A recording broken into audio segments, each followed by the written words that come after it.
இன்றைக்கி நம்ம வீட்டுக்கு வந்து ஆனியன் தோசை சுட போகிறோம். அதுக்கு நல்லெண்ணெயை ஊற்றிக்கிட்டாச்சு. அப்புறமாட்டு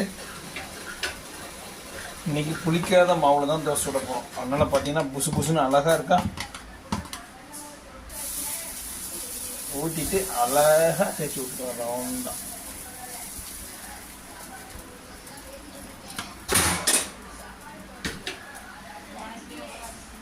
அப்புறமா கட் பண்ணி வச்ச ஆனியன் எடுத்து மலைச்சாரல் போல் அப்படி தூவி விட்டுக்கிறோம். வடிவேல் சொன்ன மாதிரியே தான், ஆனால் கொஞ்சம் வித்தியாசமாக தான் இருக்கும். என்ன பண்ணுறது? யார் வீடியோ எடுக்கிறோம் பார்க்குறீங்களா? புது ஆள், பழைய ஆள். நம்ம பார்ட்னர் ஒருத்தர் இருந்தார் வீடியோ எடுக்கிறதுக்கு. அவருக்கு நான் லீவில் வந்துட்டனால அவர் இல்லை. இது புது வீடியோகிராஃபர். என்ன வீடியோகிராஃபருக்கு எடிட் பண்ண தான் தெரியாது. இதுக்கு மேலே நம்ம இட்லி பொடியை போட்டுக்கிறோம். ஐயோ முடிய போகுது, டக்குன்னு போடுவோம்.